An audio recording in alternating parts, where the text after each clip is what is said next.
Francis, soirée de retraite chandail, félicitations dans un premier temps. On se parle avant la cérémonie, tu te sens comment? Très excité, très fébrile. Déjà, juste de rentrer dans l'aréna, ça rappelle des beaux souvenirs. Donc, non, j'ai bien hâte de revoir tout le monde, tous les partisans, mes anciens coéquipiers. Donc, non, ça va être un beau moment là, ce soir. Qui va être avec toi ce soir? Qui t'accompagne? J'ai quand même beaucoup de gens de ma famille. J'ai mon père, ma mère, évidemment, la copine de ma mère, la copine de mon père, pardon, mon frère, ma soeur, ma nièce, la copine à mon frère, ma copine est là, j'ai mon oncle et mon cousin aussi. Là, donc, on a quand même du beau monde. Et puis, évidemment, là, ma famille de pension, ils vont tous être là aussi ce soir. Dans quel état d'esprit t'es? Est-ce que tu es nerveux, excité? Donne-nous un peu les émotions là, que tu penses vivre. Non, c'est sûr, je pense plus du côté excité. Nerveux, pas vraiment. Je pense que ça va être un beau moment, je veux l'apprécier à fond.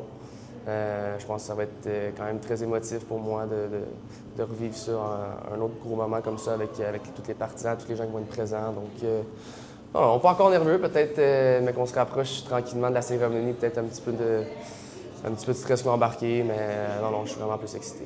On va se reparler après, mais tu t'attends à quoi comme émotion sur le tapis? Est-ce que tu penses avoir des larmes? Tu t'attends à quoi comme émotion? Je suis quelqu'un d'assez émotif, donc on va voir, mais ça m'étonnerait que vous ne voyez pas de larmes ce soir. Je pense que ça a trop été des beaux moments que j'ai vécu ici, puis d'un peu revivre ça en rafale comme ça, puis de revoir les visages là, que j'ai côtoyés dans le passé, ça risque de me rendre assez émotif. Là. Parlons-en de ces moments-là. C'est quoi tes souvenirs? Ça représente quoi, les Huskies de Rouyn-Noranda pour toi? Pour moi, personnellement, ça a été vraiment un point tournant dans ma vie, évidemment. Là, j'ai passé quand même 4 ans ici.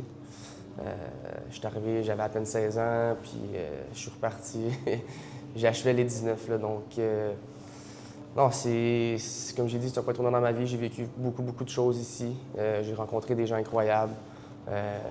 J'ai déjà parlé de ma famille de pension, mais c'est quand même, pour moi, c'est ma deuxième famille, veux pas. Donc, j'ai créé des liens aussi assez spéciaux là, avec des gens qui viennent d'ici. Donc, puis évidemment, plusieurs coéquipiers qu'on se parle encore, puis qu'on a gardé contact.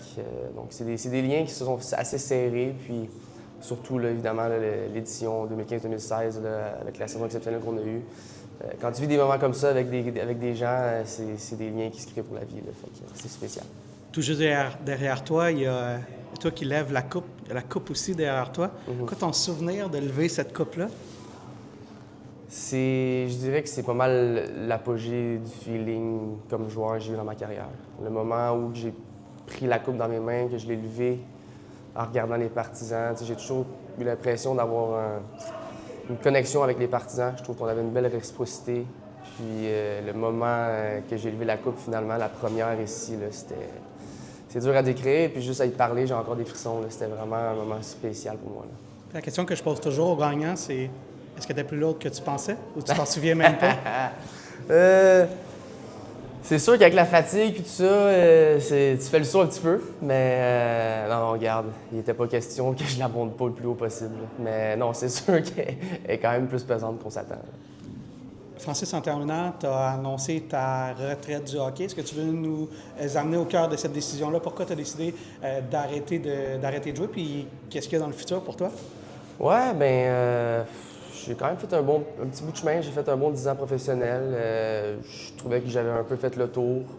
Les raisons principales, c'est plus côté familial. Je trouvais que ça faisait, depuis que je me suis emmené ici, ça fait un bon 14 ans là, qu'à chaque année, je pars 8-9 mois loin de la maison. Puis c'est ça, c'était un peu de revenir près de mes proches, reprendre un peu le temps perdu, puis c'est ça, découvrir des nouvelles passions. Je trouvais que sans avoir perdu la passion pour le hockey, mais tranquillement, c'est ça diminue un petit peu, les priorités changeaient un petit peu. Donc non, j'étais juste rendu là, puis tu vois, ça fait 6-7 mois que je l'ai lancé, puis non, je me sens très bien avec ma décision. Petite dernière sur le match de ce soir. Il y a les Huskies, ton équipe, puis le coach avec qui tu as gagné. As-tu le cœur déchiré ce soir? Le cœur déchiré, pas pantoute. Je l'aime, Gilles, mais jamais je vais encourager une équipe qui joue contre les Huskies. Ça, c'est clair, net et précis. Mais non, c'est je suis vraiment content que Gilles puisse être là pour cette cérémonie-là. Moi et Gilles, on a quand même été 3 ans ensemble, donc on a vécu des moments exceptionnels. On a grandi ensemble un peu dans chacun de notre carrière. Lui en tant que coach, moi en tant que joueur. Donc, je l'ai croisé ce matin là, au brunch à l'hôtel, puis ça fait du bien de le voir encore une fois. Félicitations encore une fois. Merci.